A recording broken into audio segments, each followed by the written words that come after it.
Okay, yeah. So I think it's Dev who linked me this one. This is his old best friend who he fell out with, Sargon of Akkad, and this is Sargon's live stream. And I've been told that only the beginning is worth watching, where the beginning is basically Sargon coping about the current state of the Trump administration. All right, and he thought it might be entertaining enough for me to watch it. So you know what? It. I'll just take this short fat otaku suggestion for once, okay? Usually I ignore his suggestions, okay? Because usually his suggestions are his own videos.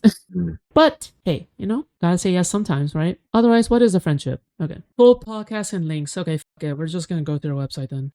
Don't care. It's episode 1392. It is the 8th of... Not Sargon. I don't cover Sargon much on my channel. Okay, might be a good switch up. All right, honestly, he's always clowning himself in public. April, year of our Lord 2026. Did you guys know that Sargon single-handedly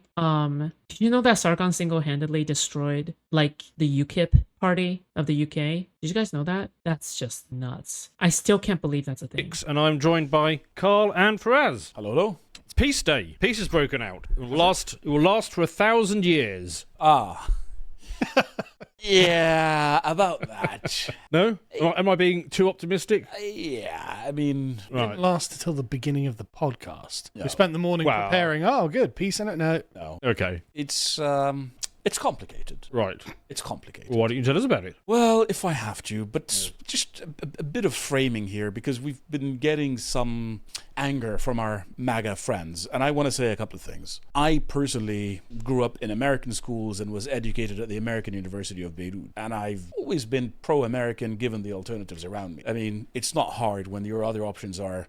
Sargon and counterpoints are roughly the same genre of physical appearance. What, the chud appearance? Saudi Arabia, Iran, and Turkey, yeah, I'll take the Americans any day of the week. It's really not that difficult. And I think I'm quite anti-Iran in general, because I'm kind of anti-Islam in general. I mean, I think it's wrong. I disagree with all false religions. That's sort of my standing point here. And Iran spend a lot of money spreading Islam in the Middle East, right? Shia Islam, particularly. Well, not just that. The Shia Muslims of Lebanon used to be the backbone of the Lebanese Communist Party, actually. And then... Just like in Britain.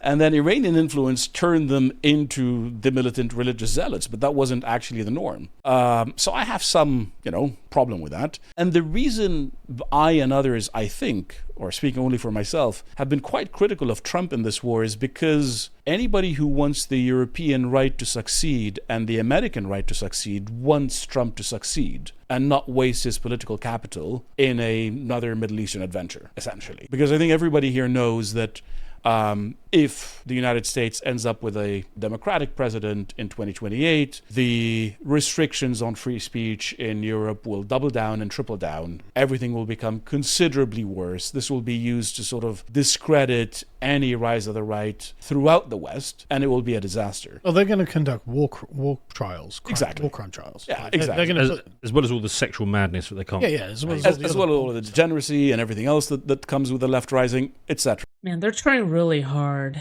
aren't they? They're trying really hard not to go entirely anti-MAGA, right? That seems very apparent. To me. Yeah. So nothing I say comes out of a particular love for Iran. I mean, to be fair, as a Catholic, I have a bit of a soft spot for the Shia rather than the Sunnis, but not that much, really. So I just wanted to give that framing for people to understand where we're coming from, really. I think it's also worth noting that for the rest of us, like, we're obviously Anglos, so we're naturally well disposed to our cousins across the pond. Yes. Oh, hey, SFO just raided. Welcome. Hi. Thanks for the raid. It's been the first raid in a while now. Yeah, thanks. Thank you, Dev, for the raid. Right. Welcome. Actually, ironically enough, I am currently watching... Oh, Zero Fucks. Thank you so much for the tier 2. Wait, I didn't know that you were a member this entire time. That's nice. That's nice to know. I didn't know. I'm sorry. Okay. Ironically enough, we are actually watching a suggestion by Surefat Taku. So yeah, that's currently what I'm doing. Okay. Yeah. Anyway. And we are massive supporters of Trump when he is a nativist, because what we view America First and MAGA as being is the movement for the Americans themselves against the deep state, against foreign interest, against boondoggle invasions of the Middle East done by some random country over there. Oh, by the way, you guys should subscribe to my channel, okay? Just a little introduction of who I am. I've known Dev for several years now, content creator, all right? Yeah, that's really about it. I'm a commentator on drama and politics, on a pretty niche space on the internet, the Destiny sphere side of things, specifically on drama. Now, when there's no drama going on, okay, to cover, I usually cover politics, okay? Because I do have political opinions, all right? That's really about it, yeah. I am pretty infamous in some spaces. You may have already heard of me, okay? In the bad way, all right? But hi, hello. View MAGA as being against that kind of thing. Yes. Trump seems to have been the person who campaigned on no foreign wars, no boondoggle. Well, I vocally supported Donald Trump in all 3 of the elections. Same here. I mean, we were massive chilies for him because he represented what we wished we would get over here, which thankfully we seem to. You glass foods, thank you. He was supporting was the agenda that he ran on, which was no Middle Eastern wars, and taking all that political capital and focusing it primarily on deportations. Now, there have been some deportations, but the political capital was obviously spent elsewhere because the deportations have been nothing like what Biden let in. Correct. So for us... They have to like go back to Biden occasionally in order to signal to the MAGA base that they are still loyal, you know? This is such a precarious line to walk upon, all right? They have to balance the line of like being appealing to the MAGA base, the MAGA viewer side, the MAGA viewers that they have, but at the same time, you know, the situation is so insane with Iran. For those of you guys who don't know, basically Trump threatened to go to nuclear war with Iran. Okay, he threatened to enact nuclear winter. Okay, he says that he will erase Iran's entire civilization. Okay, that's something that he has said. Okay, actually, I'm actually curious how Asmongold defends this now, because he's always said that he cares about the Iran, the people of Iran. Okay, that's something that he's always said, that he cares about the people of Iran. Okay, if he cares about the people of Iran, I wonder how he responds to Trump essentially going, fuck everybody there. Okay, yeah. We're criticizing from a position of love and disappointment. Yes. We wished better for you guys from this. That's our position. But before I continue, He got banned, so he cucked out of reacting. Well, it certainly haven't stopped him from making any videos, because as far as I'm concerned, he's still making videos. It's pretty clear to me he's still making videos. So, you know, ironic, I guess. Avoiding, loser. I should mention that we are having a live event on Saturday, the 11th. He said complete regime change is the only acceptable end to this. Well, you know what's technically a regime change? If you kill everybody. I guess. At 7 at the Mecca in Swindon. That's correct. So please do come and join us. All 3 of us are going to be there, right? Yep. Yep. It's going to be good fun. It is. We're going to be debating Star Wars, and there will be a protest. Isn't that lovely? I kind of want to do both. It's sad that I have to pick. Yeah. Some people really hate the prequels. Anyway, so let's go through a timeline of what's been going on. Trump at some point threatened Iran with the end of its civilization if they don't comply with what he asked them to do, and he had been demanding a total and complete surrender from Iran, etc., etc. But when he threatened to erase Iranian civilization, the Iranians said that they had closed all diplomatic contact. I still cannot believe he said that. Turned out that this wasn't true. It turns out that actually what had happened was that there was some communications with the Pakistanis, and you could see from the Pakistani Prime Minister's Twitter account, X account, that he was sent a text saying, draft Pakistan PM's message on X, asking Trump and the Iranians to de-escalate. So how can we see his draft messages? You could look. They were stupid enough to just post the entire thing on Twitter and you then literally edit copy-pasted it and then edited it. And if you look at the tweet itself and say show edit history, it'll show you what did it say before. Oh. But sorry. Okay. So this is really interesting, because there's no way someone within the Pakistani administration writes Pakistani PM's message on X. Yes. That's an external message. Yes. And there's no way it came from the Iranians either. So this is going to have been sent to them by the Americans. Yes. Please post this. And so he posts this asking Trump for some de-escalation, and lo and behold, Trump obliges and says that there are going to be talks based on this, and the talks will be centered on Iran's 10-point proposal. Right. Now, which is extraordinary if true, because those, for the 10 points were drafted by Iran, they're all the Iran wish list. they are a That's complete the- wish yeah. list for Iran, that they won't be attacked again, permanent end of the war, end of Israeli strikes in Lebanon, lifting all sanctions. I mean, that is massive. So basically, end the So, you defend this? Are you gonna defend this? We won, guys. Mission accomplished. war completely Yeah. on the current lines, which obviously favors Iran. And Iran would impose fees on transiting Hormuz, split with Oman. The Omanis are saying that they're not going to do that, but we will see. Well, I guess Iran have lost if they can't get that point over the line. They have to keep all the fees themselves. What does he keep saying Iran correctly? Okay, is it Iran or is it Iran? Which one is it? Iran or Iran? Iran or Iran? I suppose, We tried. Yeah. and the fees will finance Iranian reconstruction. Iran. Okay, Iran. Listen, the reason why it was said correctly, because if you want to be a racist, you have to be professional, okay? If you would like to be a casual racist, non-competitive, you can. But everybody knows a proper racist knows their manners. Iran to provide the rules for safe passage, so basically Iran gets total sovereignty over Hormuz and Which gets is- to charge people for the privilege. Which is kind of how Turkey operates with the Montreux Convention over the Straits of the Bosphorus and the Dardanelles. Yeah. The Turks technically could charge fees, but they don't. But they have the right to say you're not allowed to pass, and if it's a time of war, they won't allow any. Oh no, are you going or coming?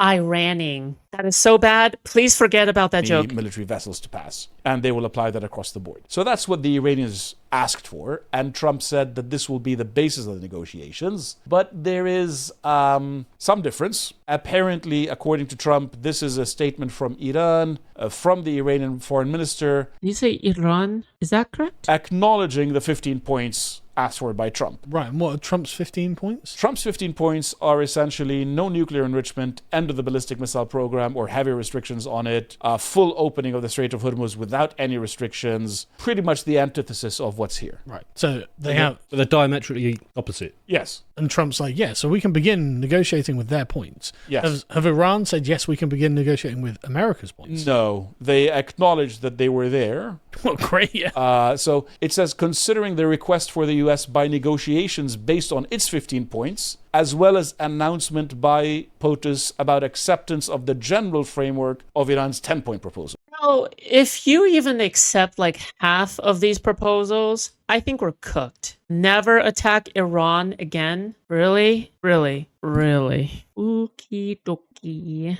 So the language here says, yeah, we heard you ask for your 15 points as a basis for ceasefire negotiations, but it's going to be based on our 10 points. I love that Iran also tweets like Donald Trump. If attacks against Iran are halted, our powerful armed forces will cease their defensive operations. I'm literally expecting a thank you for your attention to this matter. Yeah. Yeah, and importantly, safe passage through Hormuz will be possible via coordination with Iran's armed forces. So if you don't talk to the Iranians, you don't get to pass, and the Wall Street Journal is saying that the Iranians are threatening ships to blow them up if they try to go through the strait without Iran's approval. Do we have any other source for this Iranian statement other than Donald Trump? I think this is actually an official statement from these. Okay.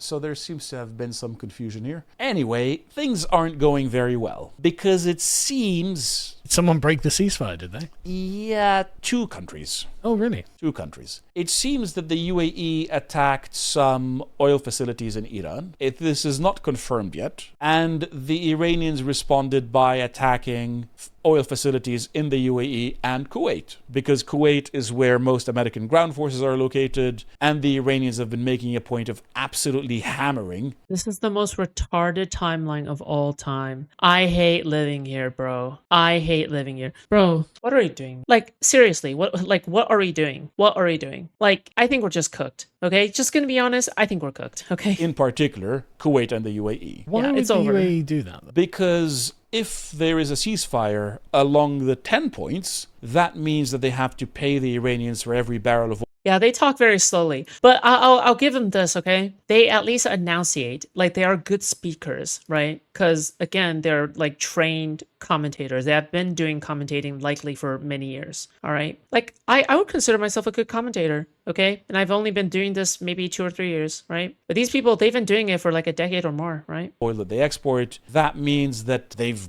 all been forced to accept that Iran is the new regional hegemon. The UAE is deeply allied to the Israelis on every level, and their view is that if that happens, they might cease to exist as an independent state because either the Saudis or the Iranians will take them. Yeah, okay. Which is the big fear of all of the small states in the Gulf. I was going to make a glib comment about them being basically fictional countries. They know that. Yeah, they kind of are. Well, they are. But like you'd think Donald Trump, your protector, says right, no more, and then you start attacking. Isn't that going to annoy that?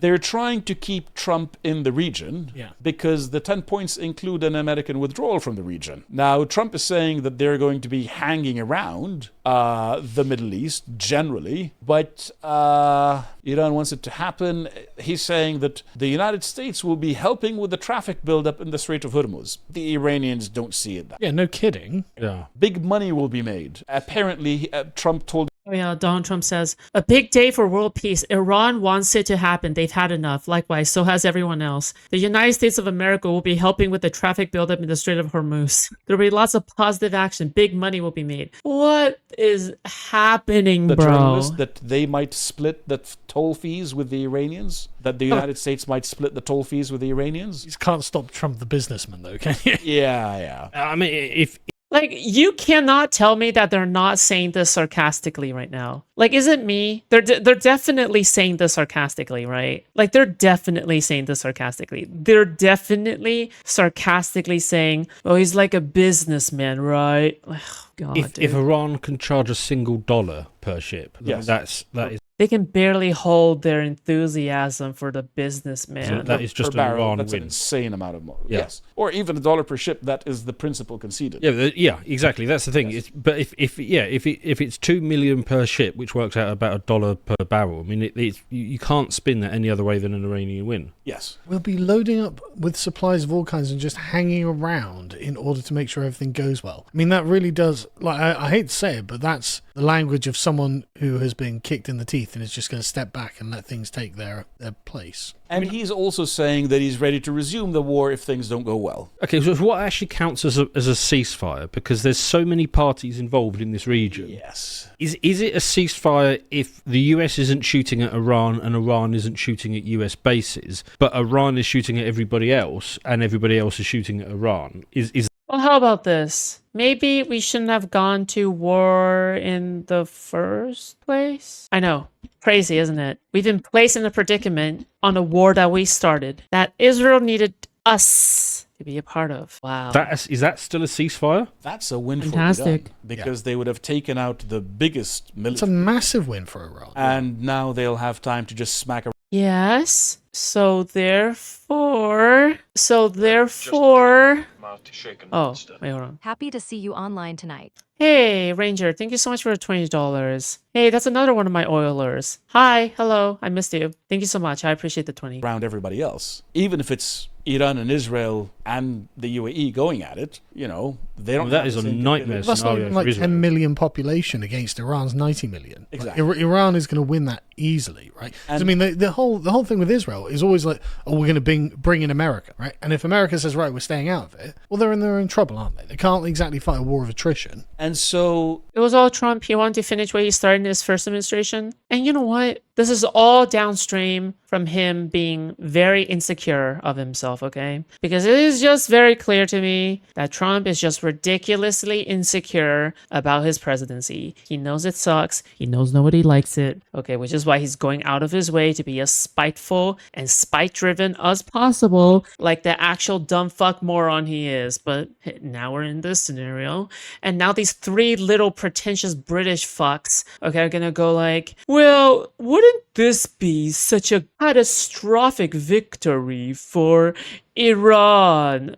Oh my god. I can't. The Pakistanis and the Iranians are saying that the ceasefire includes Lebanon, where the Israelis are waging a war against Hezbollah. And we haven't posted this yet, but as we were speaking, the Israelis launched the biggest wave of airstrikes against Lebanon to make sure that there is no ceasefire. Right, so the Israelis are not honoring the ceasefire. Exactly. Right. So the Israelis and the Emiratis are both trying to make sure that the ceasefire doesn't happen. Because it seems to be entirely favorable to Iran. Because it is incredibly favorable to Iran.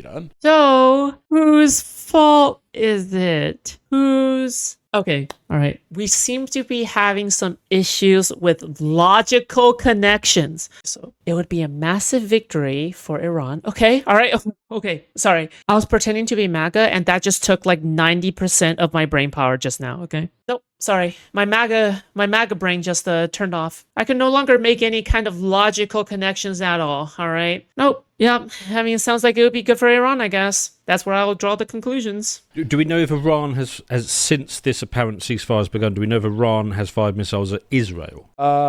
In the first hour after the ceasefire, yes, but not yet. But not since. Okay. This is like three combined generations of inbreeding, of like British inbreeding. Okay, is the ultimate result of what of this. Okay, all right. Most of the inbreeding was probably on Sargon's side, but and so that could be delayed communications, whatever. My view is that because they're attacking Hezbollah this heavily, the Iranians are going to fire a big salvo at the Israelis at some point today or in the next couple of days, and they will use that to say, well, either it's a full ceasefire or it isn't. And if it isn't, then the 3 collective brain cells? No, there's only one brain cell, bro. Okay? You may not believe me, there's only one brain cell. You know how the 3 fates of Greek mythology has to share like one eyeball? Iranians will bring in the Houthi and shut down the Red Sea as well. And so the amount of pressure, economically speaking, will go through the roof. Really weird how Star Wars is surprisingly apt as an analogy for all of this. Go on. Well, just this is literally the Sand People. Seriously. Getting involved on behalf of the rebels against the Empire. But anyway, how is it that Iran still have so many missiles? Exactly. Because they built these massive underground missile cities that are designed to take a bunch of blows from B-2s and B-52s and keep on functioning, that have gaps and so on to make sure that a blow on one location doesn't collapse the whole thing. And then the Americans try to shut the tunnels in and mine the area, but like aerial mining, you just drop a bomb that drops landmines. But then the Iranians keep reopening the tunnel entrances and firing again. And what are they going to be doing over the next 2 weeks? They're going to be reopening all of the tunnel entrances so that if the war does resume, they can start with the same kind of massive salvo that they kicked the war off with. Right. Okay. So the Iranians aren't going to run out of missiles anytime soon. I don't think that that's going to happen. Well, and also, doesn't Iran have an open supply line to Turkmenistan? Well, there's so Chinese and Russian drones can still get in. So there are stories that they're making drones in Turkmenistan, that the Iranians are making drones in Turkmenistan, which is a kind of Russian-Chinese protectorate. Yeah. And then the Belt and Road Initiative has a major terminus in Kazakhstan on the Caspian Sea. And then there is a connection between Iran and Russia, Volgograd, through the Caspian as well. So the Iranians have an open supply line to China and Russia. Well, the Americans literally can't intercede in. Not really. Not unless they really want to provoke the Russians and risk a bigger Russian response. And are they usually just low energy for a podcast? Route can't be, like, it's a land route, you're not going to be. Damn, Sargon really fell off, bro. It would be a hell of an air mission going in that deep to, Russian and Chinese area. They've done it once. They've attacked the Iranian ports on the Caspian once, but apparently they subsequently received a Russian warning saying, don't you dare do that again. So it doesn't look very good, shall we say. And Hezbollah adhered to the ceasefire. They've stopped firing, but the Israelis are pummeling Lebanon more than they did since the war began. But aren't the Israeli troops actually inside Lebanon? Yes. Yeah, I've seen tanks. Yes. So I mean, it's one thing having a ceasefire when you don't fire into another country. Yes. But I mean, that's quite restrained if you're not firing at foreign troops that are actually inside your country. Okay, I'm good. Okay, I think I've had enough Sargon of Akkad. Yes, my posh British accent, speaking slowly and enunciating every syllable so then I can be a pretentious fuck. Okay, Star Wars nerd. All right, well.